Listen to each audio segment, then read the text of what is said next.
Hello दोस्तों, आप सभी लोगों का हरिजोन एजुकेशन चैनल पर स्वागत अभिनंदन है। मैं आप सभी के बीच में यूपीएसआई 2025 के लिए संबंधित ये वीडियो आप सभी के समझ पहुंच रही है। आई होप आप लोग इन्हें जरूर पढ़ रहे हैं, देख रहे हैं और यहाँ से लाभ उठा रहे हैं, क्योंकि अगर आप लाभ उठाएंगे तभी यहाँ से कुछ आप कर पाओगे। क्योंकि ये क्लासेस सिर्फ यूपीएसआई 2025 वालों के लिए है और साथ में जो संविधान पढ़ाई गई उसकी प्लेलिस्ट भी बनी है, वो यूपीएसआई यूपीपी सबके, या आप कम्पिटेटिव एग्जाम दे रहे हैं तो जाहिर सी बात है सब में संविधान आता है, तो वहां सबके लिए है। ठीक है ना, तो उसकी भी प्ले लिस्ट बनी समय, और मूल विधि की जो क्लासेज जा रही उसकी भी प्ले लिस्ट बनी हुई है। ठीक है, 4543 पोस्टों के लिए ये आपकी यूपीएसआई 2025 की परीक्षा लगभग जनवरी में होने की संभावनाएं जताई जा रही हैं। ठीक है, तो जनवरी में एग्जाम हो सकता है, मे भी दिसंबर से ही स्टार्ट हो जाए, लेकिन आपका जनवरी में तो कंफर्म है कि हो सकता है, मे भी, है ना। अभी हम कंफर्म नहीं कर पाएंगे, क्योंकि जब तक उत्तर प्रदेश पुलिस प्रोन्नत बोर्ड के द्वारा ये ना बताया जाए कि एग्जाम कब होगा, तब तक बस गेस ही लगाया जा सकता है कि अब होगा तब होगा ना। और ये फालतू की बातें हम इसलिए नहीं करते हैं कि कब होगा, हम इसलिए बता रहे ताकि आप और अच्छे से तैयारी करते रहें। आपके पास आज से सिर्फ और सिर्फ आप कह सकते हैं कि 60 दिन बचे हैं। कितने, तो आप कह सकते हैं कि 60 डेज बचे हैं मात्र, और इन 60 दिनों में आपको सब कुछ करना है। सब कुछ मतलब आपको रिवीजन भी करना है, पीवाईक्यू भी करना है, प्रैक्टिस सेट भी करना है। जो पोर्शन, जो टॉपिक आपका ज्यादा वीक है उसकी तरफ ज्यादा फोर्सली ध्यान देना है। तो इन चीजों को भी आपको देखना है। ठीक है, क्या करना है, तो बहुत अच्छे से मन से इन सबको देख करके चलना है।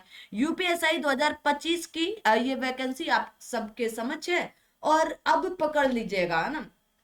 ऐसा भी कहा जा रहा है कि ये पोस्ट लगभग 6500 होने वाली है, लेकिन इसकी कोई एथेंटिक जानकारी, आधिकारिक जानकारी अभी तक उत्तर प्रदेश पुलिस प्रोन्नत बोर्ड के द्वारा नहीं दी गई है। अगर जब दी जाएगी तो उसके लिए भी बता दिया जाएगा। आज मतलब आप सभी लोग जानते हैं कि हमने आपको व्हाट्सएप नंबर दे रखा है ना। तो पहले आइए बात कर लेते हैं। तो यहाँ पर हम लोग मूल विधि पढ़ रहे हैं, संविधान पूरी कर चुके हैं। ठीक है, तो जीएस आपको तैयार करना है अच्छे से। तो मूल विधि में मतलब एक दो बच्चों ने, क्योंकि यहाँ पर इतना कोई भीड़ तो है नहीं, है ना, जो हम झूठे बोलते हैं कि नहीं 10 20 50 बच्चों ने हमारे पास मैसेज किया, है ना।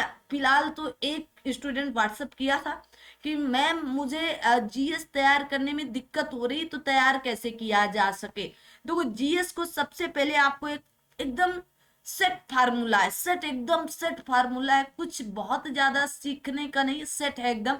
कि आप सबसे पहले जो एग्जाम देना चाह रहे, जो एग्जाम भी देना चाह रहे जीएस के लिए, ये एक परफेक्ट सेट फार्मूला होता है। सबसे पहले उसके पीवाईक्यू करो। अब देखो ये टॉपिक पीवाईक्यू में, जैसे राष्ट्रपति है, मान लीजिएगा राष्ट्रपति, संविधान से उठाइए, तो राष्ट्रपति से अगर पीवाईक्यू उठाओगे, देखोगे तो हर बार क्वेश्चन बना है। तो इसका मतलब हमें भाग नंबर 5 तैयार ही करना है। इस बार राष्ट्रपति से पूछा गया, अगली बार कैग से पूछा जाएगा, उसके अगली बार प्रधानमंत्री से, उसके अगली बार संसद से, उसके अगली बार राज्यसभा लोकसभा से। मतलब राष्ट्रपति जिन जिन चीजों में इंक्लूड होगा, उन उन टॉपिकों को आपको तैयार कर लेना है। अब राष्ट्रपति आपातकालीन से भी संबंधित होगा, राष्ट्रपति आपके बहुत सी जगह इंक्लूड है, तो वहां वहां से आपको पढ़ना है। पीवाईक्यू करने का मतलब ये नहीं होता है कि रट्टा तोता बन जाओ और रट्टा मार लो ना। पीवाईक्यू का मतलब होता है आप अपनी समझ कितनी विकसित करते हैं। प्रीवियस ईयर क्वेश्चन देख करके आप पैटर्न का पता लगा सकते हो, लेकिन आजकल के जो एग्जामिनर हैं वो पैटर्न का पता लगने ही नहीं देते। अभी आरओ का एग्जाम हुआ, वन लाइनर आया। यूपीपीसीएस का एग्जाम हुआ, उसके बाद तो एकदम फैक्ट ही भर गया, है ना। कोई भी वन लाइनर क्वेश्चन ही नहीं था, है ना। किसी में कथन कारण, किसी में फैक्चुअल, किसी में कुछ, किसी में कुछ, मतलब कोई भी मतलब एक सिंगल क्वेश्चन वन लाइनर का नहीं था। ठीक है, लेकिन इसका मतलब ये नहीं था कि पीवाईक्यू नहीं आया था। ठीक है, जो सेट, जो मैंने कहा ना कि एक चीज सेट होती है, तो इसका मतलब ये नहीं था कि पीवाईक्यू नहीं आया। अब जैसे उन्होंने कथन कारण दिया, दो तीन चार फैक्ट दे दिया ना, और फिर उनसे ऑप्शन बना दिए गए कि इनमें से कौन कौन सी बात सही, एक सही है, दो सही है, दोनों सही है, तीनों सही है, चारों सही है, पांचों सही है। तो इसका मतलब ये नहीं था कि ये वन लाइनर में पहले पीवाईक्यू नहीं आए, आ चुके थे। बहुत ध्यान से सुनना। तो पीवाईक्यू करना इसलिए इंपॉर्टेंट होता है, ठीक है। अब दूसरा चीज, और दूसरा क्या फार्मूला है, आपने पढ़ तो लिया। आजकल बच्चे क्या करते हैं कि कहते हैं हमने ये बुक भी पढ़ ली, वो बुक भी पढ़ ली, आपने बताया घटना चक्र पढ़ लो, मैंने पढ़ लिया। आपने बताया मूल भी यूथ कंपटीशन टाइम्स पढ़ लो, मैंने वो भी पढ़ लिया। आपने बताया इनकी मैथ पढ़ लो, उनकी रीजनिंग पढ़ लो, मैंने वो भी पढ़ लिया। आपने केवल पढ़ा था भैया, रिवीजन कहाँ किया। रिवीजन करना भी उतना ही इंपॉर्टेंट है जितना आपका पढ़ना इंपॉर्टेंट है। पढ़ें कम, रिवीजन ज्यादा करें। पढ़ें कम, रिवीजन ज्यादा करें, ठीक है। अगर आपने राष्ट्रपति पढ़ा है तो राष्ट्रपति एक बार पढ़ करके, अगर आप पहली बार पढ़ रहे हैं तो आप समझ ही नहीं पाओगे। आर्टिकल 52 में राष्ट्रपति है, 53 में क्या है, 54 में क्या है, 55 में क्या है, 56 में। तो जब आप 2 4 6 बार पढ़ोगे, रिवीजन करोगे, तो आपके जहन पर, आपके दिमाग पर कुछ चीजें ऐसे अब परत दर परत बैठती चली जाती हैं, है ना। तो आपको रिवीजन करना है, बहुत ही इंपॉर्टेंट। 10 बुक पढ़ने का कोई फायदा नहीं है, लेकिन एक बुक 10 बार पढ़ोगे तो 11वीं बार आपको चीजें ये कहेंगी कि तुम नया करो। अब इस बुक में तुम नया अपना विकसित करो, क्वेश्चन कैसे बनेगा, एग्जामिनर के दिमाग में और क्या क्या नया क्वेश्चन बन सकता है, ये आप तैयार करने लगोगे, ठीक है। तो रिवीजन करना है, पीवाईक्यू लगाना है, और फिर उसके बाद जब इतना हो जाए तो आपको क्या करना है, प्रैक्टिस सेट करना है, ठीक है ना।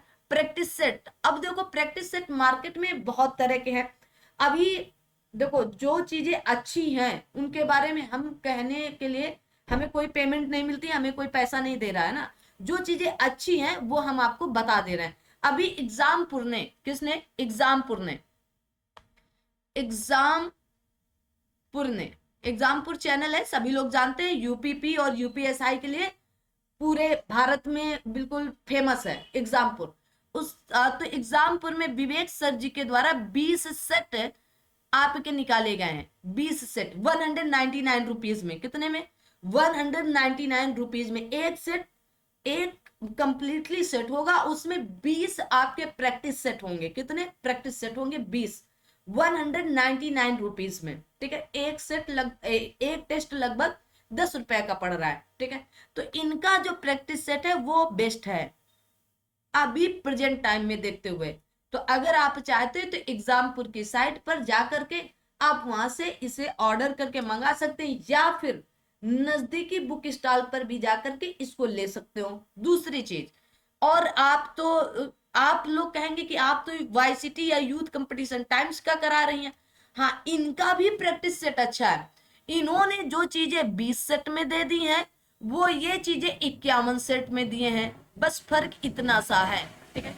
ऐसा नहीं है कि इन्होंने चीजों को नहीं दिया है, ठीक है। ये बाइक वाले भाई साहब डेली जाते हैं ना, कभी क्लास हो जाने के बाद तो कभी क्लास चलती रहती है, तो थोड़ा सा आपको एडजस्ट करना पड़ेगा ना।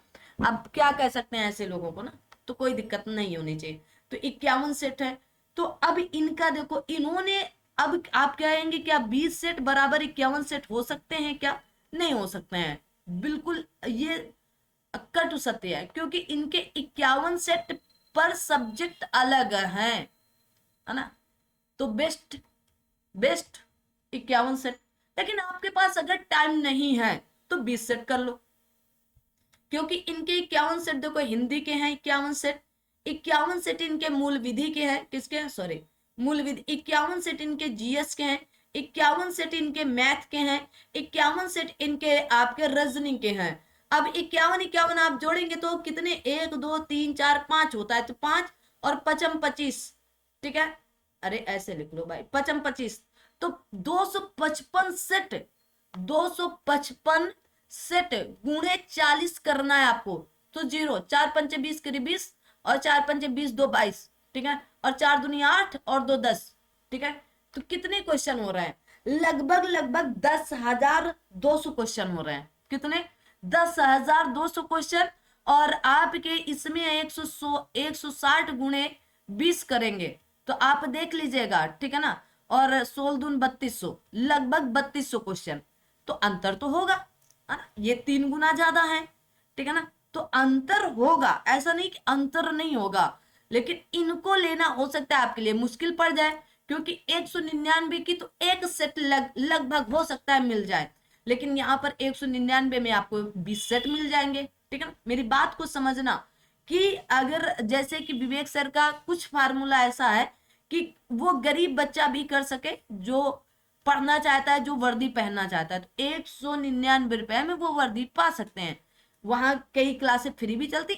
और ये बिल्कुल ना सोचना कि हमने वीडियो देखा था तो मुझे अच्छा लगा, मैंने उनकी टेस्ट सीरीज भी प्रैक्टिस सेट भी देखा, टेस्ट मतलब वो टेस्ट सीरीज ही कह सकते हैं, उनको भी मैंने जाकर के मार्केट में देखा तो वो भी मुझे अच्छी लगी, इसलिए मैं इसकी चर्चा की हूँ।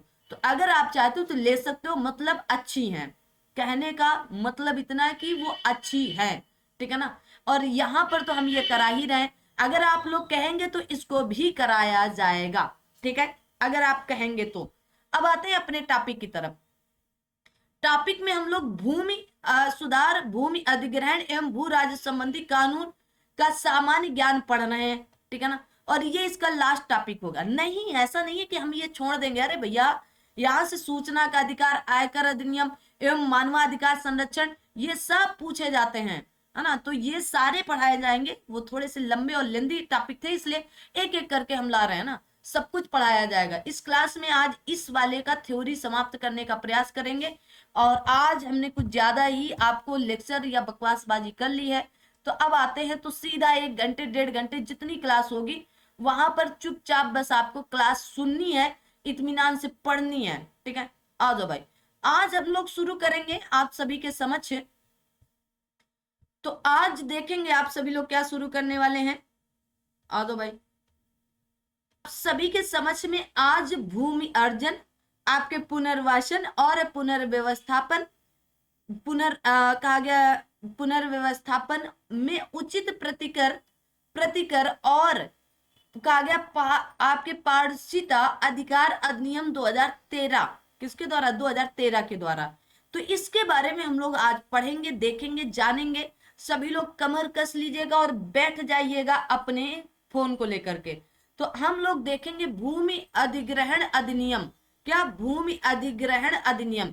इस अधिनियम का नाम भूमि अधिग्रहण पुनर्वासन और पुनर्व्यवस्थापन में उचित प्रतिकर और पारदर्शिता का अधिकार अधिनियम 2013 है। हाल ही में भूमि अधिग्रहण पुनर्वास और पुनर्स्थापन कहा गया आपके पुनर्स्थापन अधिनियम में उचित मुआवजे और पारदर्शिता के अधिकार द्वारा वर्ष 1894 में अधिनियमित पुराने अधिनियम को बदल दिया गया है। 2021 में 2 शिफ्टों में पूछा गया है कि कब आया था। आगे देखेंगे, सार्वजनिक प्रयोजन के लिए किसी व्यक्ति की निजी संपत्ति का अधिग्रहण करने के सरकार के अधिकार को अभिग्रहण अधिकार कहा जाता है। क्या, अभिग्रहण अधिकार कहा जाता है, ये भी 2021 में पूछा जा चुका है।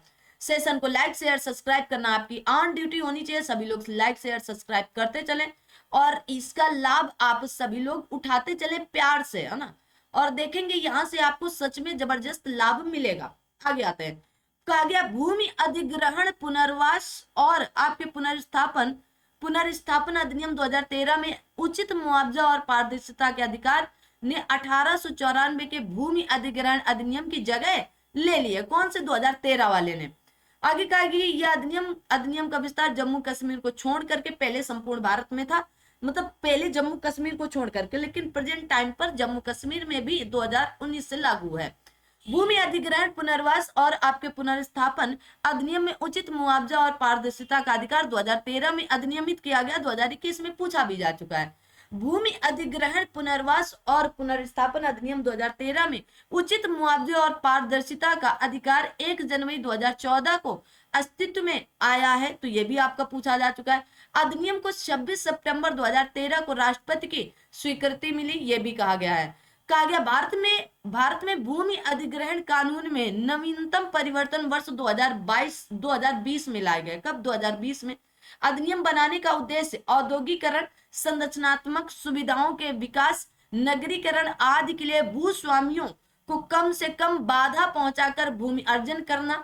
भूमि अधिग्रहण अधिनियम भूमि अधिग्रहण पुनर्वास एवं पुनर्स्थापना 2013 के अनुसार सरकार प्राकृतिक आपदाओं से प्रभावित क्षेत्रों में रहने वाले लोगों के लिए परियोजनाएं निर्धन एवं आपके भूमिहीन लोगों के लिए आवास परियोजनाएं तथा सार्वजनिक प्रयोजन हेतु भूमि अधिग्रहण कर सकती है। आगे देखेंगे। अब कहा गया कुछ महत्वपूर्ण परिभाषाएं जो धारा नंबर 3 में दी गई हैं, जैसे प्रशासक या आपके एडमिनिस्ट्रेटर कहा गया अधिनियम के अधीन प्रभावित कुटुंबों या परिवारों के पुनर्वासन और पुनर्व्यवस्थापन के प्रयोजन के लिए नियुक्त कोई अधिकारी अभिप्रेत है। प्रभावित कुटुंब कहा गया प्रभावित कुटुंब के अंतर्गत निम्नलिखित आते हैं, ऐसा कोई कुटुंब या परिवार जिसकी भूमि या अन्य स्थावर संपत्ति का अर्जन किया गया हो। ऐसा कोई कुटुंब है जिसके आपके कहा गया स्वामित्वाधीन कोई भूमि नहीं है, किंतु ऐसे कुटुंब का या उनके कोई सदस्य कृषि श्रमिक बटाईदार या कारीगर हो सकते हैं जो प्रभावित क्षेत्र में भूमि के अर्जन से 3 वर्ष पूर्व से कार्य कर रहे हो। ऐसे में उनकी जीविका का प्रमुख स्रोत कहा गया भूमि के अर्जन से प्रभावित हो गया हो।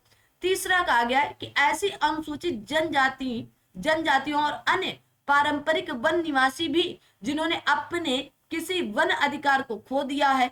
ठीक है, आगे आते हैं। ऐसा कोई कुटुंब जिसकी जीविका का प्रमुख स्रोत भूमि के अर्जन से 3 वर्ष कितने वर्ष 3 वर्ष पूर्व तक वनों का जलाशय पर या जलाशयों पर निर्भर है और ऐसी जीविका भूमि के अर्जन के कारण प्रभावित हुई है इत्यादि। अब प्रभावित क्षेत्र का आगे अफेक्टेड एरिया, प्रभावित क्षेत्र ऐसे क्षेत्र को जाना जाता है जो समुचित सरकार द्वारा भूमि अर्जन के प्रयोजनों के लिए अधिसूचित किया जाए। क्या अधिसूचित? कृषि भूमि एग्रीकल्चर लैंड, कृषि भूमि से निम्नलिखित के प्रयोजन के लिए उपयोग में लाई गई भूमि को जाना जाता है। कृषि या उद्योग कृषि कहा गया जैसे दुग्ध उद्योग, कुक्कुट पालन, मत्स्य पालन, रेशम उत्पादन या नर्सरी में उगने वाली औषध जड़ी बूटियां भी हैं। फसलों, वृक्षों, घास का बढ़ना या उद्यान उत्पाद आदि भी हैं। पशुओं के चारागाह के लिए उपयोग में लाई गई भूमि भी है। ठीक है ना। अर्जन की लागत कहा गया है, इसके अंतर्गत निम्नलिखित आते हैं जैसे प्रतिकर की रकम, अर्जन की प्रक्रिया में भूमि तथा खड़ी फसलों को कारित नुकसान के लिए दी जाने वाली क्षति। आगे देखेंगे। और आगे आप सभी लोग इसके आगे कहा गया है कि आपके विस्थापित तथा प्रतिकूल रूप से प्रभावित कुटुंबों के लिए भूमि और भवनों के अर्जन के लिए लागत। ठीक है ना, इंपॉर्टेंट है, ये आपको बात जाननी है। आगे देखेंगे। कहा गया आपके विस्थापित तथा प्रतिकूल रूप से प्रभावित कुटुंबों के लिए भूमि और भवन के अर्जन की लागत आदि, बुनियादी ढांचे तथा सुविधाओं के विकास हेतु खर्च, सामाजिक मूल्यांकन, अध्ययन, उपक्रम की लागत इत्यादि। कहा गया आपके विस्थापित कुटुंब से ऐसा कोई कुटुंब अभिप्रेत है जिसका भूमि अर्जन के कारण प्रभावित क्षेत्र से पुनर्व्यवस्थापन क्षेत्र में पुनर्वास और पुनर्व्यवस्थापन किया जाना है। भूमि अर्जन कहा गया पुनर्वासन और पुनर्स्थापन में उचित प्रतिकर और पारदर्शिता का अधिकार अधिनियम 2013 की धारा 3 के अनुसार कोई भी परिवार जिसे भूमि अधिग्रहण के कारण प्रभावित क्षेत्र से पुनर्वास क्षेत्र में स्थानांतरित और पुनर्स्थापित किया जाता है, आपके विस्थापित परिवार कहलाता है। क्या कहलाता है? तो आप कहोगे विस्थापित परिवार कहलाता है। आगे देखेंगे।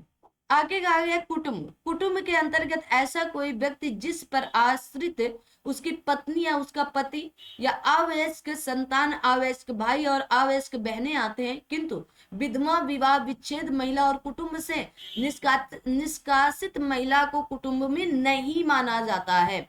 भूमि के अंतर्गत भूमि से कहा गया अद्भुत होने वाले फायदे और भूबद्ध चीजें या भूबद्ध किसी चीज के साथ स्थायी रूप से जकड़ी हुई चीजें आती हैं। क्या होती? जकड़ी हुई चीजें आती हैं। आगे देखते हैं।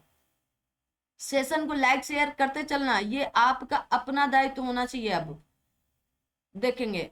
आगे कहा गया है भूस्वामी के अंतर्गत निम्नलिखित व्यक्ति आते हैं जिसका नाम संबंधित प्राधिकारी के अभिलेखों में भूमि या भवन या उसके किसी भाग के स्वामी के रूप में अभिलेखबद्ध या जिसे अनुसूचित जनजाति या अन्य परंपरागत वन निवासी जिसे पट्टा का अधिकार दिया गया है, जिसे राज्य की किसी विधि के अधीन भूमि पर वनाधिकार दिए जाने का हकदार है, या जिसे न्यायालय के किसी आदेश द्वारा इस रूप में घोषित किया गया है। ठीक है। हितबद्ध व्यक्ति में निम्नलिखित शामिल है। ऐसे सभी व्यक्ति जो इस अधिनियम के अधीन भूमि के अर्जन के कारण दिए जाने वाले प्रतिकर में हित का दावा करते हैं।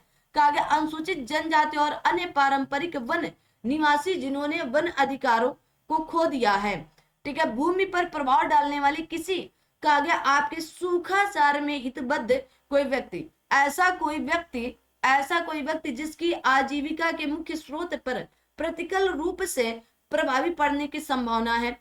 परियोजना से ऐसी कोई परियोजना अभिप्रेत है जिसके लिए भूमि का प्रभावित व्यक्ति की संख्या को विचार में लिए बिना अर्जन किया जा रहा है। क्या अर्जन किया जा रहा है?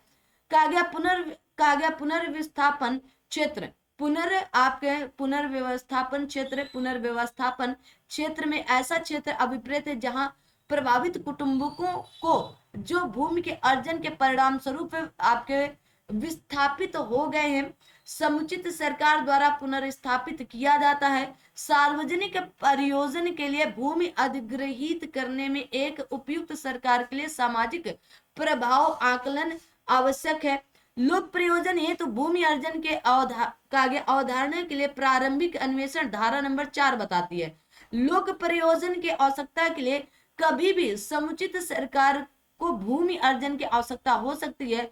वह प्रभावित क्षेत्र भूमि अर्जन वाले क्षेत्र में ग्रामीण स्तर पर या वार्ड स्तर पर यथास्थिति पंचायत, नगर पालिका या नगर निगम के साथ परामर्श करेगी। उनके परामर्श से ऐसे रीति में और ऐसी तारीख से जो सरकार द्वारा निश्चित की जाएगी, सामाजिक तथा लोक प्रयोजन के निर्धारण हेतु अध्ययन कराएगी। क्या कराएगी? अध्ययन कराएगी।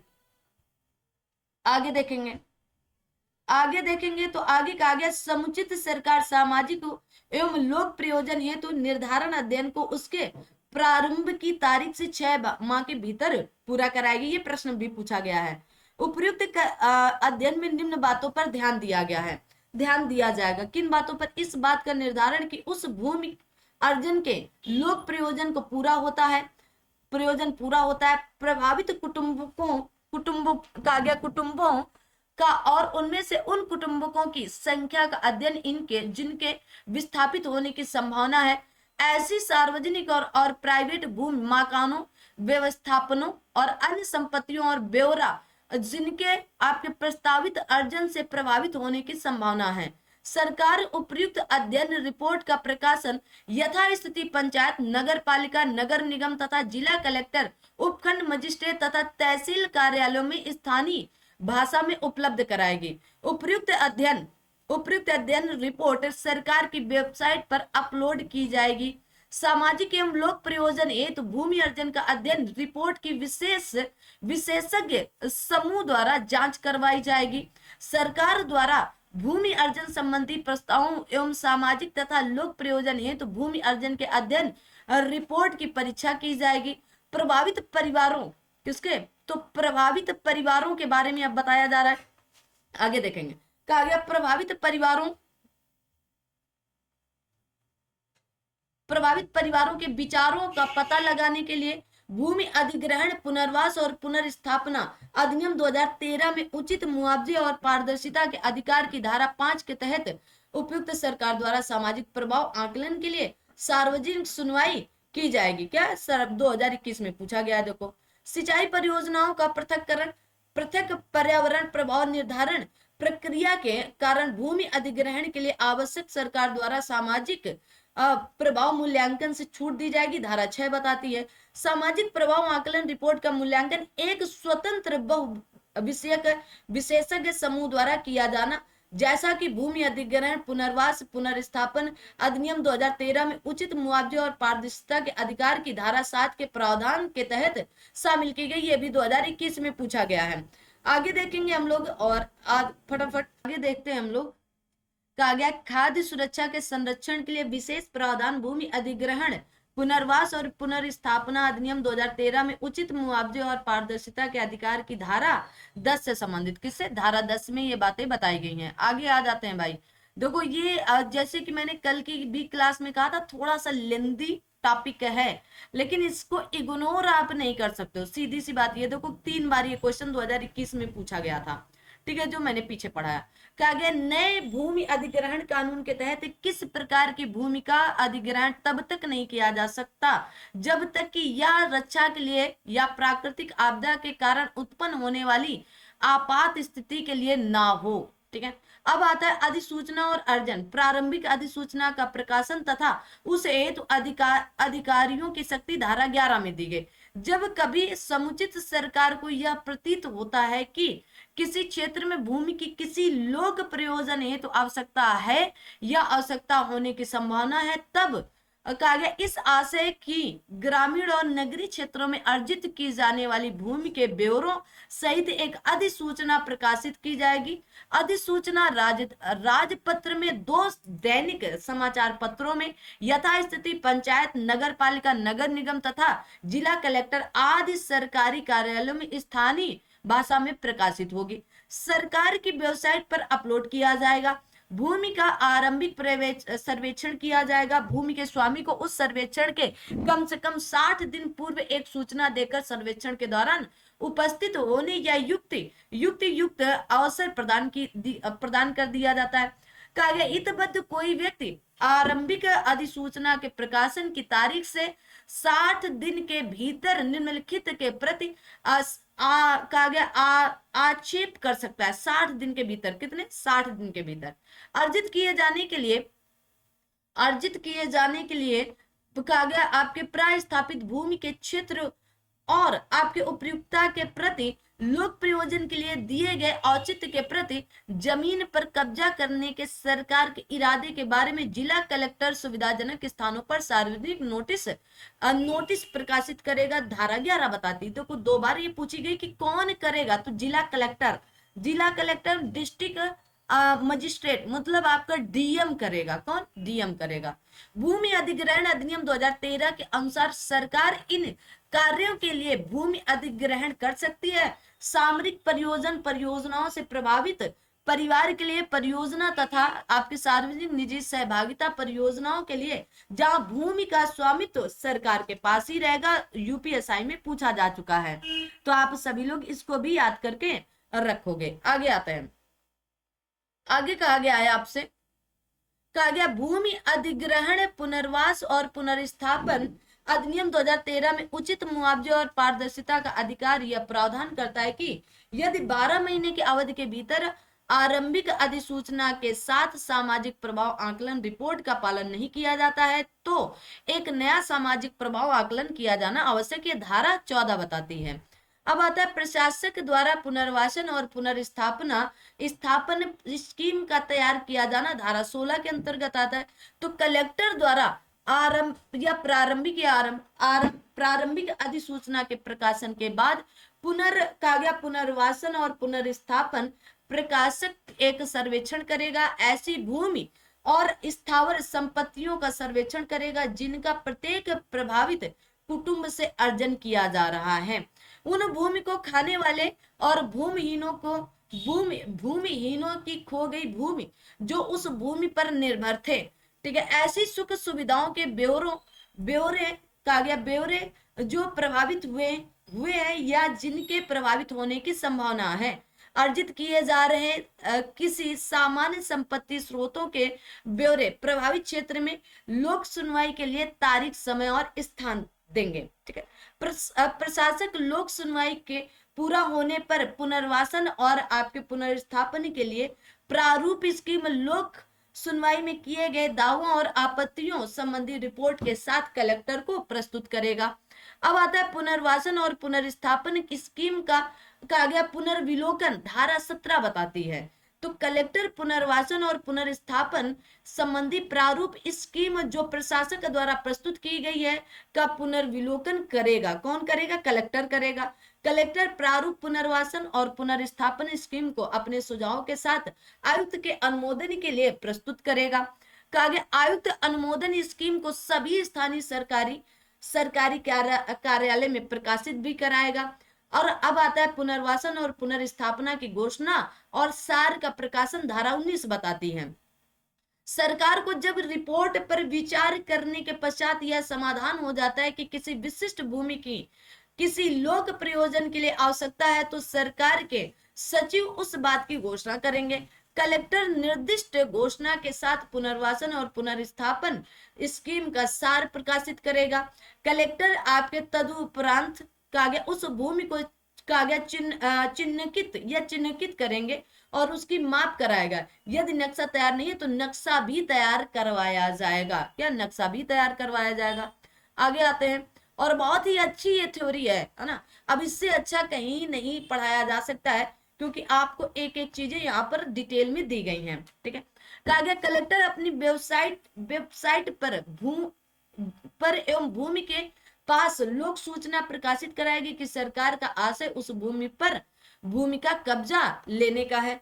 कहा गया हितबद्ध व्यक्ति प्रतिकर और पुनर्वास का प्रतिस्थापन हेतु दावा या दावे प्रस्तुत करेगा। भूमि अधिग्रहण, पुनर्वास और पुनर्स्थापना अधिनियम 2013 में उचित मुआवजे और पारदर्शिता का अधिकार की धारा 19 के तहत घोषणा के प्रकाशन की तिथि से 12 महीने के अवधि के भीतर कलेक्टर फैसला सुनाएगा।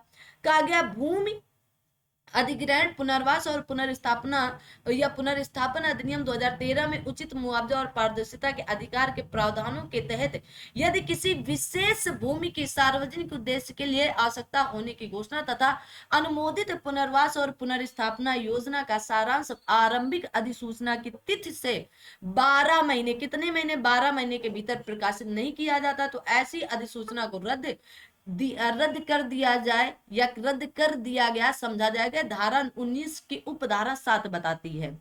2021 में पूछा भी गया है। कलेक्टर द्वारा जांच और भूमि अर्जन अधिनिर्णय धारा 23 के अंतर्गत है। कलेक्टर प्रतिकर, पुनर्वासन और पुनर्स्थापन का दावा करने वाले व्यक्तियों के संबंधित हितों के बारे में जांच आरंभ करेगा और हस्ताक्षर सहित निर्णय भी देगा। कहा गया भूमि अधिग्रहण, पुनर्वास और पुनर्स्थापन अधिनियम 2013 में उचित मुआवजे और पारदर्शिता के अधिकार की धारा 24 की सही व्याख्या इंदौर विकास प्राधिकरण बनाम मनोहर लाल 2020 के मामले में 5 न्यायाधीशों की पीठ के समक्ष संदर्भ का विषय था। 2021 में पूछा गया है। कलेक्टर द्वारा भूमि के बाजार मूल्य का अवधारणा आपकी धारा 26 बताती। कौन? धारा 26। तो कलेक्टर भूमि के बाजार मूल्य का निर्धारण या अवधारणा करने में निम्नलिखित मानदंड अपनाएगा। क्या क्या अपनाएगा? उस क्षेत्र में जहां भूमि स्थित है, भारतीय स्टंप अधिनियम विनिर्दिष्ट बाजार मूल्य होगा। निकटवर्ती ग्राम या निकटवर्ती पड़ोसी क्षेत्र में स्थित उस प्रकार की भूमि के लिए औसत विक्रय कीमत लगाई जाएगी। प्रतिकर के रकम का अवधारणा धारा 27 बताती है। कलेक्टर भूमि का बाजार मूल्य अवधारित करके भूमि से संलग्न सभी सामानों को सम्मिलित करके भूमि के स्वामी जिनकी भूमि अर्जित की गई है दिए जाने के लिए प्रतिकर की संपूर्ण रकम की गणना करते हैं। अब आता है निर्णय का दिया जाना। तो धारा 19 के अधीन घोषणा के प्रकाशन से 12 माह के भीतर कलेक्टर निर्णय देगा। निर्णय में कोई आपकी लिपिकी या गणितीय भूल का सुधार निर्णय की तिथि से 6 माह के अंदर किया जाएगा। इंपॉर्टेंट बात है, ये भी आपको याद करनी है। आगे आते हैं। आगे कहा गया है कि आपके अर्जित की जाने वाली भूमि का कब्जा लेने की शक्ति धारा 38 के तहत है। तो धारा 30 के अनुसार कलेक्टर को अर्जित की जाने वाली भूमि का कब्जा लेने की शक्ति किसमें कहा गया है? तो धारा 38 में कहा गया है। किसमें? धारा 38। अर्जित की जाने वाली भूमि का कब्जा कर लेने की शक्ति धारा किसमें है? तो धारा 38 में है। किसमें? धारा 38 में है। ठीक है, कहा गया LARR अधिनियम 2013 के अनुसार अधिकृत भूमि के लिए देय मुआवजा के अतिरिक्त किसी व्यक्ति को देय राशि का हर्जाना या आपके कहा गया 16 CM कहा जाता है, तो धारा 30 के अंतर्गत आती। अब इस बात को थोड़ा सा पहले क्लियर करना पड़ेगा, क्योंकि 2 जगह ये बात अलग अलग तरीके से है। ठीक है, आ जाओ भाई। अर्जित की जाने वाली भूमि का कब्जा लेने की शक्ति किस धारा के अंतर्गत दिया गया है? तो क्या बोलोगे, धारा 38 के तहत ही दिया गया। किसके, 38 के तहत। ये बात यहाँ पर एकदम सही। भूमि अधिग्रहण, पुनर्वास और आपके व्यवस्थापन में उचित प्रतिकर और पारदर्शिता का अधिकार अधिनियम के तहत धारा 38 के अंतर्गत दिया गया। कहाँ पर, धारा 38 के अंतर्गत। लेकिन ये नया नियम है ना, उससे पहले आप धारा 1894 वाली भूमि अधिग्रहण अधिनियम के अंतर्गत देखेंगे तो ये धारा 30 के अंतर्गत ही बात कही गई थी। तो ये बात भी यहाँ पर सही होगी। ठीक है, यहाँ पर ये वाली बात भी सही है। भूमि अधिग्रहण, पुनर्वास और पुनर्स्थापन अधिनियम 2013 में अति उचित मुआवजे और पारदर्शिता के अधिकार की धारा 30 में मुआवजे के फैसले से संबंधित है। ये धारा आपकी कौन बताती, 30 बताती है। और कहां पर बताई गई है, तो आप कहेंगे 2013 वाले में। भूमि अधिग्रहण, पुनर्वास और पुनर्स्थापन अधिनियम 2013 में उचित मुआवजे और पारदर्शिता का अधिकार भूमि अधिग्रहण, पुनर्वास और पुनर्स्थापना प्राधिकरण द्वारा प्रदान की गई अतिरिक्त राशि पर अतिरिक्त राशि पर ब्याज देने का प्रावधान करता है। यह कलेक्टर द्वारा देय, किसके द्वारा, कलेक्टर, जिला कलेक्टर। ठीक है, भूमि अधिग्रहण पुनर्वास अधिनियम 2013 में उचित मुआवजे और पारदर्शिता के अधिकार के तहत कई विस्थापनों के मामले में अतिरिक्त मुआवजे के भुगतान का प्रावधान धारा 39 के तहत प्रदान किया गया है। उपयुक्त सरकार सामाजिक प्रभाव आकलन करने में छूट दे सकती है यदि भूमि को धारा 40 के तहत अति आवश्यक प्रावधानों को लागू करते हुए अधिग्रहित करने का प्रस्ताव है। कहा गया अनुसूचित जातियों और जनजातियों के लिए विशेष उपबंध धारा 41 के तहत बताया गया। कहा, धारा 41 के तहत भूमि का कोई भी अर्जन यथासंभव अनुसूचित क्षेत्रों में नहीं किया जाएगा। अगर भूमि अर्जन किया जाएगा तो कई प्रतिबंधों के अधीन ही होगा। भूमि अधिग्रहण, पुनर्वास और पुनर्स्थापना अधिनियम 2013 में उचित मुआवजा और पारदर्शिता के अधिकार के तहत पुनर्वास और पुनर्स्थापना के लिए नियुक्त एक अधिकारी को प्रशासक कहा जाता है। यह धारा 43 में बताया गया है, तो याद कर लो। कहा गया पुनर्वास और पुनर्स्थापन समिति के संयोजक पुनर्वास और पुनर्स्थापना के लिए प्रशासक होंगे। आपकी 2021 में पूछा जा चुका है। भूमि अधिग्रहण, पुनर्वास और पुनर्स्थापन अधिनियम 2013 में उचित मुआवजा और पारदर्शिता के अधिकार के तहत गठित पुनर्वास और पुनर्स्थापन समिति की अध्यक्षता कलेक्टर साहब करेंगे। तो धारा 45 के अंतर्गत तो पढ़िए जम करके ना, कलेक्टर वगैरह बनिए फिर, है ना। जिलाधीश की संतुष्टि पर पुनर्वास राशि के कागज परिमाणन और जमा की अनुमति की जा सकती, धारा 47 बताती है। क्या, धारा 47 के अंतर्गत ये बात बताई गई। आगे आते हैं, आगे देखेंगे। आगे कहा गया है कि भूमि अधिग्रहण, पुनर्वास और पुनर्स्थापन अधिनियम 2013 की धारा 48 के अंतर्गत पुनर्वास और पुनर्स्थापन के लिए राष्ट्रीय निगरानी समिति का गठन किया गया है। पुनर्वास और पुनर्स्थापन के लिए राज्य निगरानी समिति का गठन भूमि अधिग्रहण, पुनर्वास और पुनर्स्थापन अधिनियम 2013 में उचित मुआवजा और पारदर्शिता के अधिकार की धारा 50 के तहत किया जाता है। अब आता है भूमि अर्जन, पुनर्वासन और पुनर्व्यवस्थापन प्राधिकरण की स्थापना। तो समुचित सरकार भूमि अर्जन, पुनर्वासन और पुनर्व्यवस्थापन प्राधिकरण नामक एक या अधिक प्राधिकरणों की स्थापना धारा 51 के अंतर्गत की जाएगी। प्रत्येक भूमि अधिग्रहण, पुनर्वास और पुनर्स्थापन प्राधिकरण में केवल एक व्यक्ति होता है, धारा 52 बताती है। सरकार द्वारा नियुक्त केवल एक व्यक्ति से, जिसे पीठासीन अधिकारी कहा गया है, प्राधिकरण का गठन होगा, ये बात बताएगी। तो पीठासीन अधिकारी के रूप में नियुक्ति के लिए योग्यताएं क्या होनी चाहिए। तो कहा गया कोई व्यक्ति किसी प्राधिकरण के पीठासीन अधिकारी के रूप में नियुक्ति के लिए तभी अर्हत होंगे जब वह जिला न्यायाधीश हो या रहा हो या 7 वर्ष की अवधि तक व्यवसाय किया है या फिर व्यवसाय किया। पीठासीन अधिकारी की नियुक्ति सरकार उच्च न्यायालय के मुख्य न्यायमूर्ति के परामर्श से करेगी। याद कर लो ये बात। पीठासीन अधिकारी की नियुक्ति की तारीख से 3 वर्ष या 65 वर्ष की आयु में जो भी पहले हो पद धारण करेंगे, है ना। उसके बाद मतलब 3 वर्ष तक पद पर रहेंगे या फिर 65 वर्ष की आयु तक, जो भी पहले हो जाएगा। ठीक है, अब मान लो 60 वर्ष की आयु पर पद धारण किया तो 3 वर्ष ही रहेंगे, 65 वर्ष होने में तो 5 वर्ष लगे। अब मान लीजिएगा 64 वर्ष की आयु में पद धारण किया तो 1 वर्ष ही रहेंगे, 65 वर्ष की आयु में पद को त्याग देंगे। प्राधिकरण के समक्ष सभी कार्यवाहियां न्यायिक कार्यवाही समझी जाएंगी और इसे सिविल न्यायालय समझा जाएगा। क्या, सिविल न्यायालय। प्राधिकरण द्वारा पारित निर्णय से 60 दिन के भीतर अपील उच्च न्यायालय में फाइनल किया जा सकेगा। अपील का निस्तारण उच्च न्यायालय द्वारा यथासंभव यथाशीघ्र 6 माह में किया जाएगा।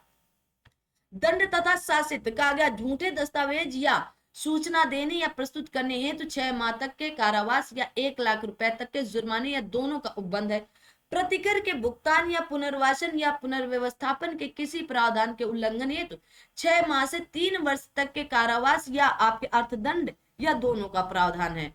कहा गया आपके अपराधों का संज्ञान महानगर मजिस्ट्रेट या प्रथम वर्ग न्यायिक मजिस्ट्रेट द्वारा किया जाएगा। अधिनियम के अधीन अपराध असंज्ञेय समझे जाते हैं। क्या समझे जाएंगे? कहेंगे असंज्ञेय समझे जाते हैं। आगे आते हैं, अब आता है प्रकीर्ण मिसलेनियस, ठीक है ना। अब क्या आता है आपका मिसलेनियस। कहा गया जहां अर्जन हेतु प्रतिकर अर्जन की तिथि पर उसके पूर्व नहीं दे दिया जाता है तो प्रतिकर की राशि 9% का ब्याज भी दिया जाएगा। भूमि अर्जन पूरा करना अनिवार्य नहीं है, किंतु यदि अर्जन पूरा नहीं किया जाता है तो प्रतिकर दिया जाएगा।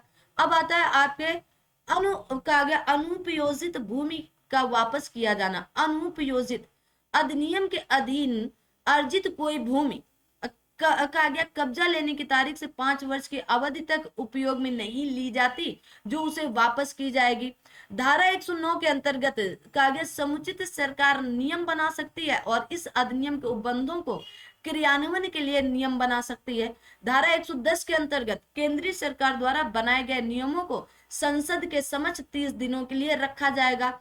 धारा 111 के अधीन राज्य सरकार द्वारा बनाए गए नियमों को विधानमंडल के समक्ष रखा जाएगा। राज्य विधानसभा में नगरीय भूमि या आपके हक प्रमाणन विधेयक 2016 में पारित करने वाला पहला भारतीय राज्य राजस्थान बना। कौन बना? राजस्थान बना। आगे आते हैं, कहा गया बेनामी लेन देन में संपत्ति एक व्यक्ति के नाम स्थानांतरित की जाती है और भुगतान किसी दूसरे व्यक्ति द्वारा किया जाता है। कहा गया शहरी क्षेत्र में भूमि के अधिग्रहण के दौरान मुआवजे सहित प्रतिपूर्ति राशि औसत पंजीकृत बिक्री विलेख के दो गुना होती है। क्या होती? 2 गुना होती है, ठीक है। कहा गया भूमि अधिग्रहण पुनर्वास और पुनर्स्थापन अधिनियम 2013 में उचित मुआवजा और पारदर्शिता के अधिकार के तहत अधिग्रहित भूमि के बाजार मूल्य का आकलन और निर्धारण समाहर्ता या जिला अधिकारी द्वारा किया जाता है, ठीक है। आगे आते हैं आप सभी के समक्ष में, चलिए आगे आते हैं। अब आता है विविध, आपका विविध। कहा गया भूमि के अभिग्रहण और अधिग्रहण के कानून पर भारत के विधि आयोग की रिपोर्ट इसकी 10वीं रिपोर्ट होती है। क्या 10वीं रिपोर्ट थी? भूमि अधिग्रहण कानून प्रख्यात डोमेन के सिद्धांत पर आधारित थी। किसके? डोमेन के सिद्धांत पर। भारत में पहला भूमि अधिग्रहण कानून 1894 में पेश किया गया था। सार्वजनिक निजी भागीदारी PPP परियोजना के लिए अधिग्रहित भूमि के लिए कम से कम 70% भूमि सुधारों या भूमि धारकों की पूर्व सहमत की आवश्यकता होती है। यूपीएसआई 2021 में यह भी पूछा जा चुका है। आगे देखेंगे, आगे आपकी चीजें एक साथ बहुत ही इंपॉर्टेंट है क्योंकि ये सेशन ही पूरा बहुत इंपॉर्टेंट है। देखेंगे, कहा गया सार्वजनिक प्रयोजन के लिए निजी कंपनियों द्वारा भूमि अधिग्रहण के लिए कम से कम 80% भूमि धारकों की पूर्व सहमति की आवश्यकता होती है। 2021 में पूछा जा चुका है। भूमि अधिग्रहण पुनर्वास और पुनर्स्थापन अधिनियम 2013 में उचित मुआवजे और पारदर्शिता के अधिकार के तहत पुनर्वास और पुनर्स्थापन प्रस्ताव की मसौदा योजना की समीक्षा करने के लिए उपयुक्त प्राधिकारी कलेक्टर है। कौन है? कलेक्टर है। अब आता है आपका भू राजस्व संहिता 2006। क्या आता है? भू राजस्व संहिता। तो यूपी लैंड रेवेन्यू कोड 2006, तो यह अधिनियम उत्तर प्रदेश राजस्व संहिता 2006 कहा जाता है। अधिनियम का विस्तार संपूर्ण उत्तर प्रदेश में मतलब 75 जिलों पर ही है। अधिनियम को राष्ट्रपति की स्वीकृति 29 नवंबर सन 2012 को मिलती है। अधिनियम को 10 दिसंबर 2015 से लागू किया जाता है। अधिनियम का उद्देश्य उत्तर प्रदेश में राज्य में कहा गया भू खातेदारी और भू राजस्व से संबंधित विधियों का समेकन एवं आपके संशोधन करना, साथ ही साथ उससे संबंधित एवं आपके अनुषंगिक विषयों की व्यवस्था करना है। अब महत्वपूर्ण परिभाषाएं किसमें दी गई? धारा 4 में। आबादी या ग्रामीण आबादी, तो आबादी या ग्रामीण आबादी का तात्पर्य किसी ग्राम के ऐसे क्षेत्र से है जिसका उपयोग इस संहिता के आरंभ होने के दिनांक को उसके निवासियों के आवास के प्रयोजन के लिए या उसके सहायक प्रयोजन के लिए किया जाएगा। सहायक प्रयोजनों में हरे हरे वृक्ष, कुआं आदि हेतु उपयोग आते हैं। अब आता है कृषि या एग्रीकल्चर। कृषि के अंतर्गत बागवानी, पशुपालन, मत्स्य पालन, फूलों की खेती, मधुमक्खी पालन और कुक्कुट पालन आते हैं। फिर आगे कहा गया कृषि श्रमिक। कहा गया कृषि श्रमिक का तात्पर्य ऐसे व्यक्ति से है जिसकी जीविका का मुख्य स्रोत कृषि भूमि पर शारीरिक श्रम है। फिर आता है भूमि प्रबंधक समिति। भूमि प्रबंधक समिति का तात्पर्य उत्तर प्रदेश पंचायत अधिनियम 1947 के अधीन गठित भूमि प्रबंधक समिति से है। फिर आता है आपकी बाग भूमि। बाग भूमि का तात्पर्य किसी जोत में भूमि के किसी विशिष्ट बाग से है जिसमें इस प्रकार वृक्ष लगे हों जिसमें पपीता या केला के पौधे सम्मिलित नहीं हैं। किसके? पपीता या केला के पौधे सम्मिलित नहीं है। आगे आते हैं। आगे कहा गया कि वे भूमि को किसी अन्य प्रयोजन के लिए उपयोग में लाए जाने से रोकते हैं या पूर्ण रूप से विकसित होने पर रोकेंगे। अब आता है जोत। जोत का तात्पर्य एक भू खातेदारी, एक पट्टे या अनुदान के अधीन रखे गए भूमि से होता है। किससे होता है? रखे गए भूमि के किसी खंड से है। ठीक है। अब आता है भूमि। भूमि का तात्पर्य ऐसी भूमि से है जो कृषि से कहा गया संबंध प्रयोजन के लिए किए जाते हैं। किसके संबंध प्रयोजन के लिए किए जाते हैं? आगे देखेंगे। आगे कहा गया भूमि धारक या लैंड होल्डर। कहा गया भूमि धारक का तात्पर्य ऐसे व्यक्ति से जिसे लगान देना होता है। राजस्व न्यायालय या आपके रेवेन्यू कोर्ट। राजस्व न्यायालय से तात्पर्य निम्नलिखित प्राधिकारियों से है।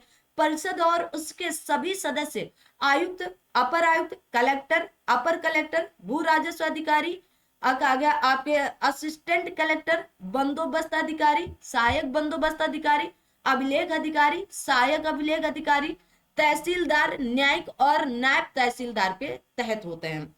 आगे कहा गया राजस्व अधिकारी कौन कौन होंगे? तो राजस्व अधिकारी से तात्पर्य निम्नलिखित अधिकारियों से जैसे आयुक्त, अपर आयुक्त, कलेक्टर, अपर कलेक्टर, भू राजस्व अधिकारी, कहा गया उप जिला अधिकारी, सहायक कलेक्टर, बंदोबस्त अधिकारी, सहायक बंदोबस्त अधिकारी, अभिलेख अधिकारी, सहायक अभिलेख अधिकारी, तहसीलदार न्यायिक और आपके क्या आएंगे? नायब तहसीलदार और राजस्व निरीक्षक आएंगे। अब आता है उप जिला अधिकारी।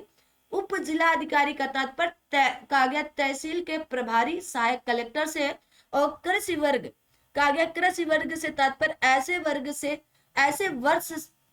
कृषि वर्ष से तात्पर्य ऐसे वर्ष से है जो कैलेंडर वर्ष में जुलाई के प्रथम दिन से आरंभ होकर जून के 30वें दिन समाप्त होता है। इसे फसली वर्ष या आपके फसली ईयर भी कहते हैं। अब आता है राजस्व मंडल। राज्य का राजस्व क्षेत्रों में विभाजन धारा 5 के अंतर्गत इस संहिता के प्रयोजन के लिए राज्य को राजस्व क्षेत्रों में विभाजित किया जाएगा। राज्य कई मंडलों में विभक्त होगा जिसमें 2 या अधिक जिले होंगे। प्रत्येक जिले में 2 या अधिक तहसीलें होंगे। प्रत्येक तहसील में 1 या अधिक परगने होंगे। प्रत्येक परगने में 2 या अधिक गांव हो सकते हैं। क्या हो सकते हैं? 2 या 2 से अधिक गांव हो सकते हैं। ठीक है। बहुत ही अच्छी आज की ये क्लास होने वाली है। तो आज की क्लास को आप सभी लोग ज्यादा से ज्यादा लाइक, शेयर और सब्सक्राइब करते चलेंगे। अब आता है राजस्व क्षेत्रों का गठन। धारा नंबर 6 के अंतर्गत राज्य सरकार निम्नलिखित रूप में राजस्व क्षेत्रों का गठन करेगी। जिन जिलों को जिनसे मिलकर कोई मंडल बनता है उनको, और उन तहसीलों को जिनसे मिलकर कोई जिला बनता है उनको, और उन गांवों को जिनसे मिलकर कोई तहसील बनती है, इसमें राजस्व क्षेत्रों का गठन माना जाता है। परिषद और राजस्व अधिकारी, राजस्व परिषद। अब उत्तर प्रदेश के राजस्व परिषद होगा जिसमें एक अध्यक्ष और ऐसे अन्य सदस्य होंगे जिनकी राज्य सरकार द्वारा समय समय पर नियुक्ति की जाएगी। ये धारा नंबर 7 बताती है। कहा गया राज्य सरकार इस परिषद में एक न्यायिक सदस्य की नियुक्ति करेंगे जिन्हें न्याय के कार्य आवंटित किया जाएगा। राजस्व परिषद वादों, अपीलों या आपके कहा गया पुनरीक्षणों के निस्तारण से संबंधित सभी मामले देखेंगे। कहा गया आयुक्त और अपर आयुक्त। कहा गया राज्य सरकार प्रत्येक मंडल में एक आयुक्त नियुक्त करेगी। आयुक्त अपने कर्तव्यों का निर्वहन करेगा और अपने मंडल में सभी राजस्व अधिकारियों का प्राधिकारी का प्रयोग करेगा। कहा गया राज्य सरकार मंडल में एक या अधिक अपर आयुक्त नियुक्त करेगी। ठीक है, अपर आयुक्त राज्य सरकार या मंडलायुक्त द्वारा किए गए निर्देशों का पालन करेंगे। अब आता है कलेक्टर और अपर कलेक्टर। राज्य सरकार प्रत्येक जिले में एक कलेक्टर की नियुक्ति करेंगे। कलेक्टर राजस्व प्रशासन का प्रभारी होगा। राजस्व प्रशासन का प्रभारी होगा।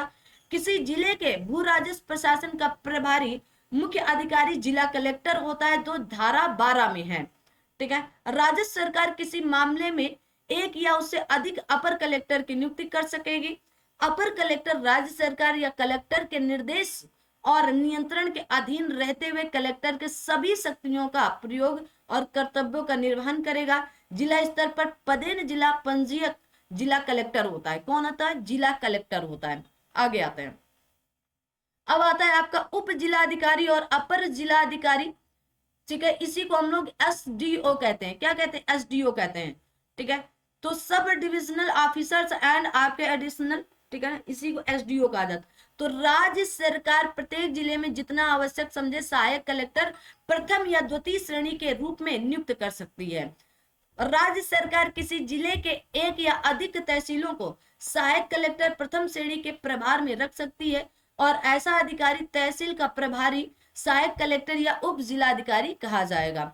राज्य सरकार किसी जिले के लिए नियुक्त सहायक कलेक्टर प्रथम श्रेणी को जिले के एक या अधिक तहसीलों के लिए कहा गया अपर उप जिलाधिकारी कहा गया आपके पदा विहित सकती है।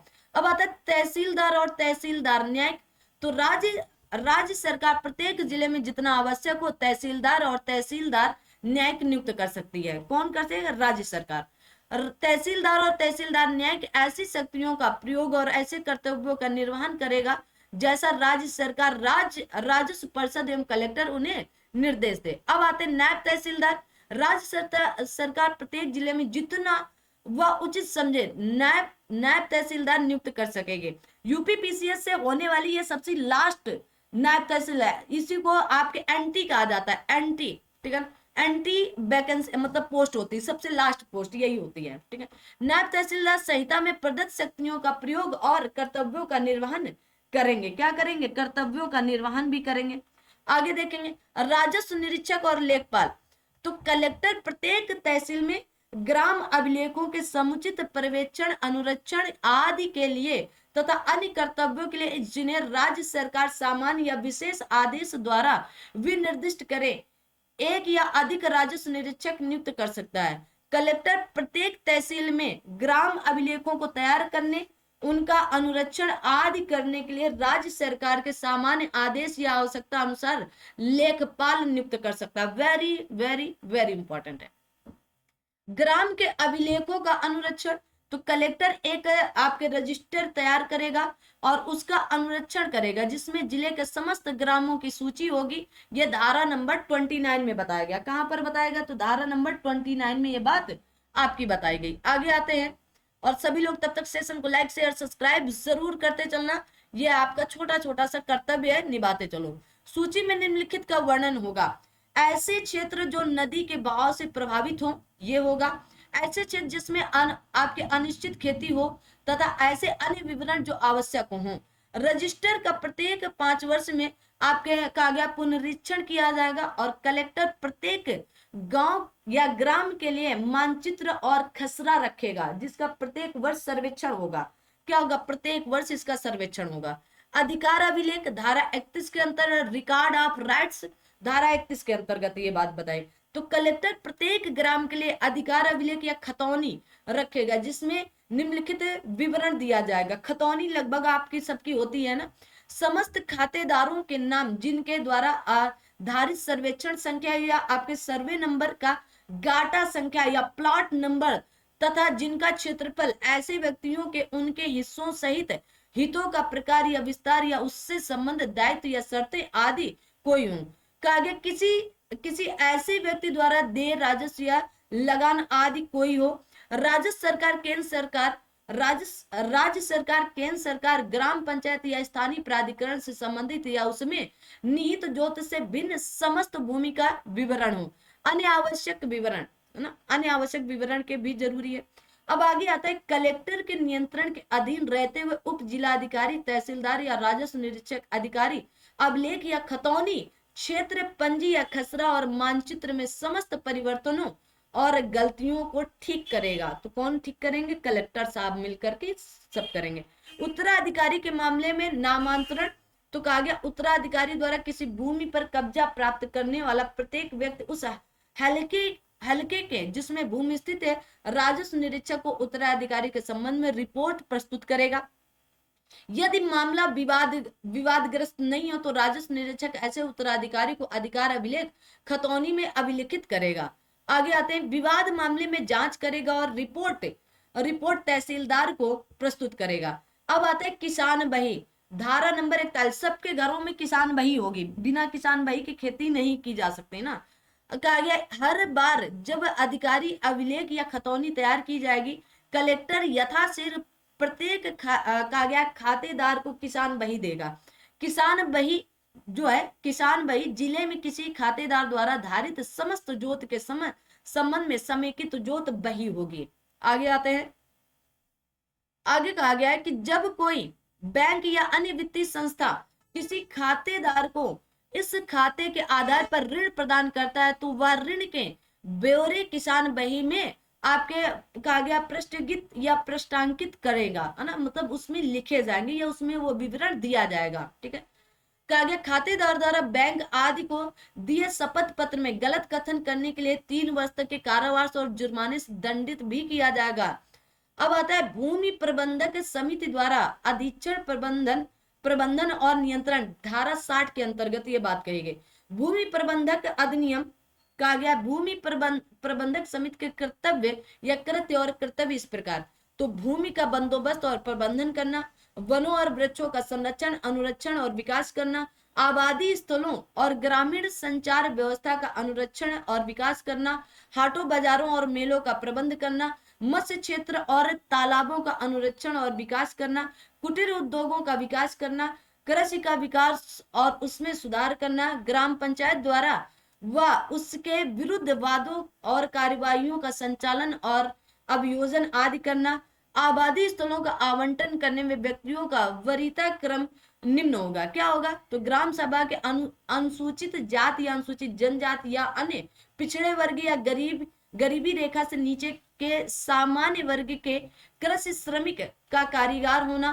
कहा गया ग्राम सभा का कोई अन्य कृषि श्रमिक या ग्रामीण कारीगर ग्राम सभा के अनुसूचित जाति, अनुसूचित जनजाति या पिछड़ा वर्ग या गरीबी रेखा से नीचे रहने वाला कोई सामान्य वर्ग का व्यक्ति हो सकता है। प्रत्येक वर्ग में विधवा और शारीरिक अक्षमता से ग्रस्त व्यक्ति को आगे अधिमान दिया जाएगी या प्रेफरेंस दिया जाएगा पहले। ठीक है, आवंटित से कहा गया भिन्न व्यक्ति के अधिभोग को कहा गया बेदखल कराने के बाद पुनः अधिभोग में ले लेने पर 2 वर्ष तक के कारावास से जो न्यूनतम 3 माह का होगा और 3,000 रुपए तक के जुर्माने से भी दंडित किया जाएगा। अब आता है गांव निधि, तो गांव निधि या गांव फंड धारा आपके 68 के अंतर्गत इस संहिता के अधीन किसी ग्राम सभा, ग्राम पंचायत या भूमि प्रबंधक समिति द्वारा समस्त धनराशि गांव निधि में जमा की जाएगी। समेकित गांव निधि या आपके कहा गया धारा 69 में प्रत्येक जिले में एक समेकित गांव निधि की स्थापना की जाएगी, प्रत्येक जिले में। ठीक है, आगे आते हैं, आगे देखेंगे क्या क्या चीजें आपको दी जा रही हैं, बहुत ध्यान से पढ़ते चलना। कहा गया इसमें कलेक्टर द्वारा प्राप्त अंशदान जमा होंगे तथा ऐसी ही अन्य धनराशि जो विहित किए जाएंगे। समेकित गांव निधि का संचालन कलेक्टर द्वारा किया जाएगा। प्रत्येक ग्राम पंचायत गांव निधि में राज्य सरकार द्वारा अधिसूचित प्रतिशत 25% से अधिक ना होगा धनराशि जमा कराएंगी। कहा गया खाता, कहा गया खातेदारी का वर्ग धारा 74 के अंतर्गत दिया गया निम्नलिखित वर्ग या प्रकार के खातेदार होंगे। जैसे कहा गया संक्रमणीय अधिकार वाला भूमिधर, असंक्रमणीय अधिकार वाला भूमिधर, आसामी कल पढ़ाया था, और सरकारी पट्टेदार वाला। ठीक है, अब आओ एक एक देखते हैं। कहा गया संक्रमणीय अधिकार वाला भूमिधर धारा 75 के अंतर्गत, कहा गया संक्रमणीय अधिकार वाले भूमिधर को वे सब अधिकार होंगे जो इस संहिता के अधीन उसे दी जाएंगी तथा सभी दायित्वों के अधीन भी होंगे। यह सर्वश्रेष्ठ भूमिधर या सर्वोत्तम होते हैं। कहा गया संक्रमणीय भूमि अधिकार वाले भूमिधर वे माने जाते हैं जो इस संहिता के आरंभ के दिनांक से ठीक पहले संक्रमणीय अधिकार वाला भूमिधर अथवा उक्त दिनांक को या उसके पश्चात ऐसे भूमिधर का अधिकार प्राप्त कर लिया। अब आता है असंक्रमणीय अधिकार वाला भूमिधर, धारा 76 के अंतर्गत ये बात कही गई है। तो असंक्रमणीय अधिकार वाले भूमिधर को असंक्रमण कहा गया या आपके कहा गया ट्रांसफर का अधिकार नहीं है और सभी अधिकार आपके संक्रमण अधिकार वाले भूमिधर की तरह ही होंगे। असंक्रमण अधिकार वाले भूमिधर वैसे व्यक्ति कहे जाएंगे जो इस संहिता के आरंभ के दिनांक से ठीक पूर्व असंक्रमणीय अधिकार वाले भूमिधर थे। ऐसे भी व्यक्ति कहा गया असंक्रमण अधिकार वाले भूमिधर माने जाएंगे जो संहिता के प्रारंभ के दिनांक को या उसके पश्चात असंक्रमणीय अधिकार वाले भूमिधर के रूप में स्वीकार किए जाएं या स्वीकार किए गए हों। कतिपय भूमि पर भूमिधरी अधिकार प्राप्त नहीं होंगे।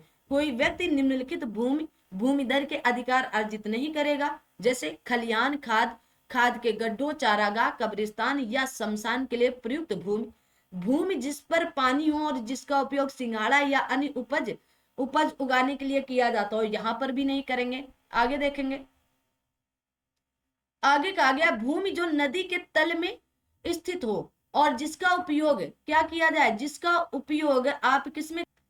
उपयोग आकस्मिक या यदा कदा खेती के लिए किया जाता हो। भूमि जो सार्वजनिक प्रयोजन या लोकोपयोगी कार्य के लिए अर्जित या धारित हो। अब आता है आसामी। तो आसामी आपकी धारा 78 निम्नलिखित वर्गों में से किसी वर्ग का प्रत्येक व्यक्ति आसामी कहा जाएगा और उसको वे सब अधिकार होंगे और उन सब दायित्वों के अधीन होगा जो इस संहिता द्वारा प्रदत्त किया जाएगा। प्रत्येक व्यक्ति जो इस संहिता के आरंभ के दिनांक के ठीक पूर्व आसामी थे। प्रत्येक व्यक्ति जिसे भूमि प्रबंध समिति द्वारा उक्त दिनांक को या उसके पश्चात किसी भूमि पर आसामी स्वीकार किया गया हो। कहा गया प्रत्येक व्यक्ति जो इस संहिता के उपबंधों के अधीन किसी भूमि के भूमिधर द्वारा उक्त दिनांक को या उसके पश्चात पट्टेदार के रूप में स्वीकार किया गया हो। अब आता है अंतरण या ट्रांसफर। कहा गया भूमिधरों के हितों की संक्रमणीयता धारा 88 के तहत है। कहा गया संक्रमणीय अधिकार वाले भूमिधर का हित इस संहिता के उपबंधों के अधीन रहते हुए संक्रमणीय होगा। असंक्रमणीय अधिकार वाले भूमिधर या आसामी का हित संक्रमणीय नहीं होगा। अनुसूचित जाति या अनुसूचित जनजाति के भूमिधरों द्वारा अंतरण पर प्रतिबंध धारा 98 के तहत लगाया जाता है। अनुसूचित जाति के किसी भूमिधर को कलेक्टर की लिखित पूर्व आज्ञा के बिना कोई भूमि किसी अनुसूचित जाति के व्यक्ति से भिन्न किसी व्यक्ति के विक्रय, दान, बंधक या पट्टे पर आंतरित करने का अधिकार नहीं होगा। अनुसूचित जनजाति के किसी भूमिधर को विक्रय, दान, बंधक या पट्टा के द्वारा किसी भूमि को अनुसूचित जनजाति से भिन्न किसी व्यक्ति के अंतरण करने का अधिकार ना होगा। सरकारी पट्टेदार कहा गया सरकारी पट्टेदार की परिभाषा धारा 147 प्रत्येक व्यक्ति जिसके पास राज्य सरकार से प्राप्त पट्टे पर कोई भूमि हो, चाहे ऐसा पट्टा इस संहिता के आरंभ के पूर्व या पश्चात दिया गया हो, ऐसी भूमि के संबंध में सरकारी पट्टेदार कहा जाएगा। सरकारी पट्टेदार का भूमि अधिग्रहण करने का हक धारा 148 के तहत है। इस संहिता में किसी बात के होते हुए भी प्रत्येक सरकारी पट्टेदार को पट्टे के निबंधनों कहा गया है और शर्तों के अनुसार ऐसी भूमि को धारण करने का होगा। आगे आते हैं, अरे इधर आते हैं पहले ना, इधर आ जाओ भाई, फटाफट आ जाओ ना, ठीक है। आगे आते हैं, देखो जल्दी जल्दी कर लो ना, क्लास लंबी होती चली जा रही है आपकी। कहा गया भू राजस्व का निर्धारण। भूमिधर द्वारा आधारित भूमि पर भू राजस्व के भुगतान का दायित्व धारा नंबर 153 में दिया गया।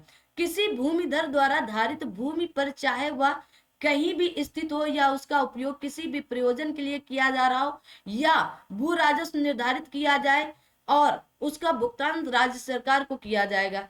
किसी भूमि पर दीर्घकाल से बने रहने से वह भू राजस्व के भुगतान के दायित्व से निर्मुक्त न होगी। निम्नलिखित भूमि को भू राजस्व के भुगतान से छूट रहेगी। सुधार से भिन्न भूमि जैसे भवन द्वारा आच्छादित भूमि, कब्रिस्तान और शमशान की भूमि भू राजस्व में परिवर्तन होता है। कहा गया भूमि दर द्वारा दे भू राजस्व में उसकी जोन के क्षेत्रफल में या उसमें समाविष्ट भूमि के उत्पादन में नदी द्वारा या अन्य प्राकृतिक कारण से वृद्धि या कमी हो जाने के आधार पर उचित रूप से परिवर्तन किया जा सकता है। किसी परिवार के प्रत्येक सदस्य को जिसके सदस्यों द्वारा भूमि दर के रूप में धारित भूमि का क्षेत्रफल 1.26 हेक्टेयर या 3.125 एकड़ से अधिक ना हो, राज्य सरकार को भू राजस्व का भुगतान करने की छूट दी जाएगी। राज्य सरकार, आगे देखें, राज्य सरकार कृषि संबंधी विपत्ति आने पर जिससे किसी ग्राम या ग्राम के भाग की फसलों पर प्रभाव पड़े तो जोत के संपूर्ण भू राजस्व या उसके किसी भाग को माफ कर सकती है या स्थगित कर सकती है। भू राजस्व का निर्धारण संबंधित राज्य सरकार का प्रत्येक आदेश अंतिम होगा और उस पर किसी न्यायालय में आपत्ति नहीं की जा सकती है। भू राजस्व का संग्रह, भू राजस्व किसी जोत पर प्रथम प्रभार होगा, धारा 163 बताती है। तो किसी जोत का निर्धारित भू राजस्व ऐसी जोत पर और उस पर स्थित वृक्षों का, भवनों का, उसके लगान, लाभ या उपज पर भी प्रथम प्रभार होगा। आगे कहा गया भू राजस्व के बकाये की तरह वसूली की जाने योग्य किसी अन्य धनराशि के संबंध में राज्य सरकार के दावे को समस्त दावों पर वरीयता दी जाएगी। भूमिधर संयुक्त रूप से या अलग अलग भू राजस्व के लिए दायी होगी। राज्य सरकार भू राजस्व के संग्रह के लिए ऐसा प्रबंध कर सकती है और ऐसा अभिकरण नियोजित कर सकती है जैसा वह उचित समझे। क्या समझे? जैसा वह उचित समझे। आगे आते हैं। आगे कहा गया मांग पत्र, जैसे ही भू राजस्व की बकाया दे हो जाए वैसे ही तहसीलदार आपके व्यतिक्रमी के विरुद्ध मांग पत्र जारी कर सकता है जिसमें उससे ऐसे समय के भीतर जो विनिर्दिष्ट किया जाएगा उपस्थित होने या धनराशि का भुगतान करने की अपेक्षा की जाएगी। तो आप सभी लोग फटाफट सबसे पहले चैनल को लाइक शेयर सब्सक्राइब कर लेंगे, टेलीग्राम चैनल को भी ज्वाइन कर लेंगे। देखो बीच में हम नहीं बोलते हैं बहुत ज्यादा ना, मुझे लगता है कि जितना ज्यादा से ज्यादा हो सके आप सभी लोगों को दे देना चाहिए, पढ़ा देना चाहिए और उसका लाभ आप सभी लोग लेते चलें, क्योंकि इसी से आप सभी लोग धीरे धीरे आगे बढ़ते चलेंगे। ठीक है, तो आप सभी लोगों के लिए सारी क्लासें बहुत ही इत्मीनान से दी जा रही हैं लगातार। अब आगे आता है बकाया की वसूली हेतु प्रक्रिया। मांग पत्र में विनिर्दिष्ट समय के अंदर भुगतान न किए गए भू राजस्व का बकाया निम्नलिखित तरीकों से वसूल की जा सकती है।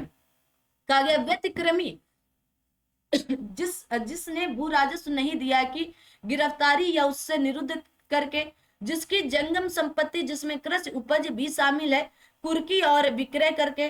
कहा गया व्यतिक्रमी के किसी बैंक खाते या लाकर की कुर्की करके, ऐसे भूमि को जिसके संबंध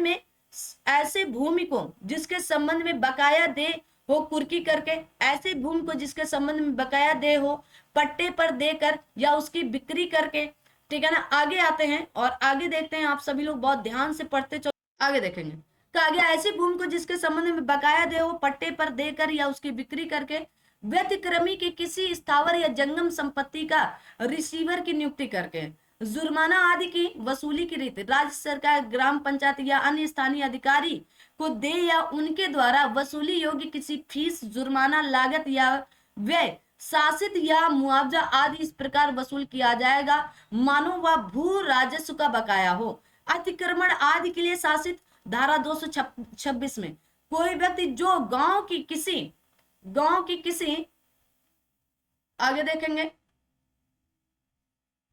गांव की किसी सार्वजनिक सड़क, पथ या सामान्य भूमि का अतिक्रमण करता है या उसके उपयोग में बाधा डालता है या उप जिलाधिकारी द्वारा सीमा चिन्ह आदेश का पालन करने में विफल रहता है या तहसीलदार द्वारा कहा गया सुखाचार से संबंधित आदेश के पालन में विफल रहता है, तो जुर्माना से दायी होगा जो इस प्रकार होगा। जैसे निर्दिष्ट खंड 1 में किसी मामले में न्यूनतम 1000 और अधिकतम 10,000 होगा और अन्य मामले में न्यूनतम 500 रुपए और अधिकतम 5,000 होगा। अपील, तो प्रथम अपील की परिसीमा 30 दिन और द्वितीय अपील की परिसीमा 90 दिन होगी। अधिनियम के अधीन कागा पुनर्विलोकन की शक्ति परिषद को प्राप्त होगा। अपील से तृतीय अनुसूचित संबंधित होगी। और भू राजस्व प्रणाली में सही पदानुक्रम गांव होगा पहले, फिर तालुका होगा, फिर कलेक्टरेट होगा और फिर राजस्व प्रभाग होगा। 2021 में पूछा भी जा चुका है। सर्वेक्षण भूमि भूमि रजिस्टर का अगर रजिस्टर में निम्नलिखित शामिल होते तो पुराने और नए क्षेत्रों के सर्वेक्षण संख्या, नए वर्गीकरण, पुराने खातों के अनुसार वर्गीकरण और पट्टा नंबर पट्टेदार या उपभोक्ता का नाम होगा। ठीक है, तो ये आपकी थ्योरी क्लास थी। आगे आप सभी लोग प्रश्न उत्तर की बातचीत करेंगे। तो परीक्षा उपयोगी प्रश्न होंगे जो आप सभी की अगली क्लास में कहे जाएंगे। तो सेशन को लाइक शेयर सब्सक्राइब करना बिल्कुल भी ना भूलें। ठीक है।